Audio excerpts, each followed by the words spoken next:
Start with the cliched question. How's tour going? It's going really well. This is our first time in mainland Europe. So this tour was kind of a big kind of test of the waters for us over there because we've only played Germany and Amsterdam at this point, and that was earlier this year in February. So we went into France, Spain, Italy, Switzerland, Germany, Netherlands, Belgium. I think that was it, right? Yeah. So yeah, we played a bunch of new countries, new cities that we'd never been to, and those shows were actually really good, really fun, and it seemed like people were finally excited to see us there. Yeah. A lot of people have been waiting like years for us to come to their country. Actually, because what are your audiences like? Because I think I've only ever seen you as a support act. So who did you support last time in the UK? Sleeping with Sirens. Yes. Yeah. So I've only ever seen you as a support act, but it feels like your audience are the type of audience where I assume they all go home with a sore throat because I assume they just all sing along for every word, for every moment. Yeah, I always say like we don't really have a lot of casual fans, where some bands that are really big have casual fans that know a couple songs and they'll go to the show because, oh yeah, there'll be big lights and I'll have some drinks and have a good time. Where our fans show up and they're there for the show and they sing like even like the deep tracks of our album are, you know, they're connected to. So it's the shows are really passionate, even if there's not, you know, 1,000 people there. If there's a couple hundred people in a room out of this wildlife show, it feels really, really good. And are they quite respectful of the set list? Because obviously you guys have kind of had covers that have been big, you know, quite big hits, and some bands that kind of do a cover that are kind of hesitant to then put them in the live show because obviously they want to highlight their songwriting ability. So are they kind of, do you put those songs in, or if you don't put those songs in, do you get kind of people whinging, or do you like to keep them in there because you like them as well?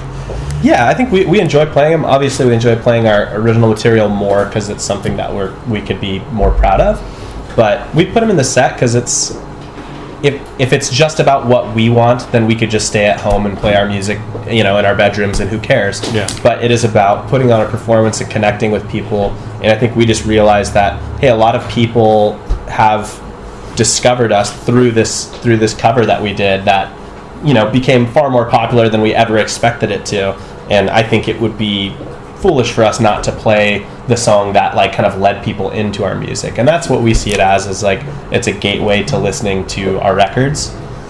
So we still play it when we come over here because I think that was a big foot in the door for us, especially in the UK. And how is, obviously I was looking through the dates you've played in the UK, especially, and St Pancras Church stood out because that venue looks amazing, like visually and acoustically. I imagine as a church it must sound wicked. Yeah, it was gnarly. Like, you don't have to put reverb on anything when you're playing in an old stone church, you know? It's just like you snap your finger and it rings for 5 seconds, you know? So it was actually really charming for our sound, I think, and visually we've never been somewhere like that before that looked so stunning without doing anything at all. Like, you know, it's like we have like lights and stuff like that, but we honestly could have set a few candles and it would have been just as fucking cool. Moving on to the album, Low Tides, I was reading quite a lot of reviews today of it, and I think one thing that keeps coming up is the changes to the sound and the evolution of the sound in this album. Now, is there something you thought was inevitable? Because obviously with the first album, you kind of just become a two-piece. You were finding your feet as a two-piece, and then this is just the natural progression of where you would have evolved to anyway, kind of thing. Yeah, I don't think it was super premeditated, especially not when we were making Clouded. When we recorded Clouded, we thought it was initially just going to be 2 guitars and that was it. And even during that recording process, we became more open-minded to additional instrumentation. But I think on this record, we walked into it super, super open-minded to arrangements and, you know, what the songs could end up being. And I think at the end of the day, we always just say, whatever is going to be the best version of that song is what will end up on the record. That could be a couple of guitars and a violin. That could be full-on drums with synth and bass and electric guitars and a wall of vocals. But I think the arrangement of the song just needs to cater to the song itself. Yeah. And so some songs come across better stripped down, and some come across better when they are layered with 30 tracks of, you know, I suppose this and that. You've got that benefit of starting kind of with the two of you acoustically, so that if you want to layer it up, you can, but there's no pressure to. If it sounds better with just the two of you, that's what you can do, because no one's going to be saying, oh, you've not put this and this, because you were kind of known for just the acoustic stuff at the start.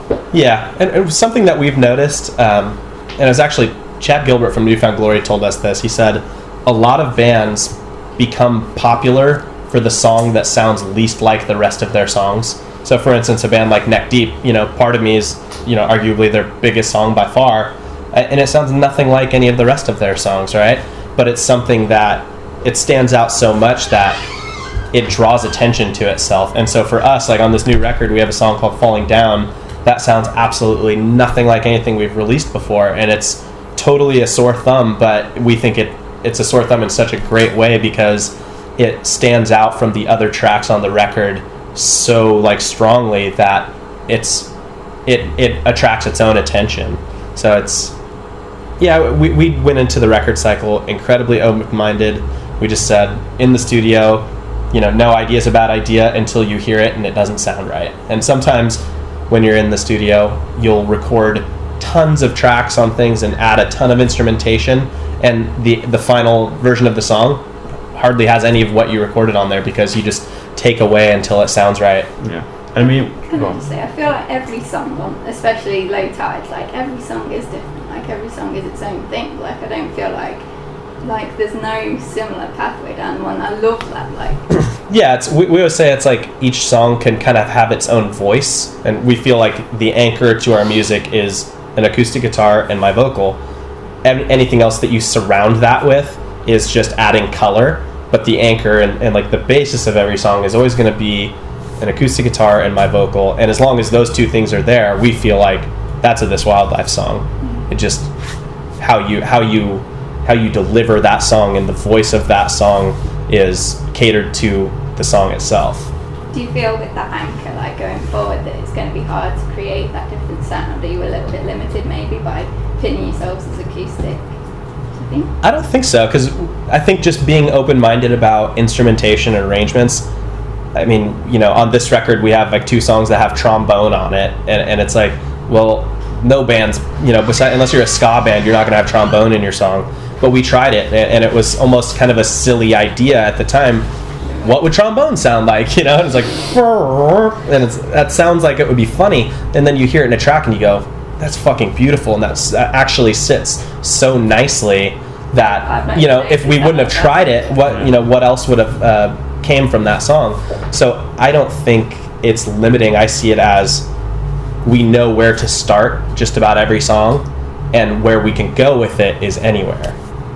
One thing I was reading in another interview was that you had to relearn to play acoustic guitar. Had to learn to play acoustic guitar standing up. Is that legit or is that bullshit? No, that's legit. Because I don't think I owned a strap for, you have to put like another pin on an acoustic, because I only ever played it sitting down, because I would just fuck around at home. When we first started playing, we would literally have practices in Anthony's bedroom.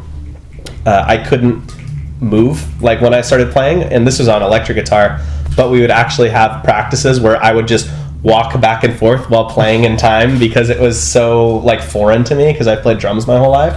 So yeah, it was a bit of a transition for us to learn how to play standing up, just to get comfortable with it. Obviously it's not like you're playing a different instrument once you're standing, but it's just awkward if you've never done it before.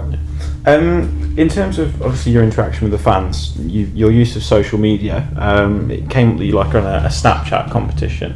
How did that kind of go down? Whose idea was that? And kind of did you get a lot of people interacting with Snapchat? Which competition are you talking about?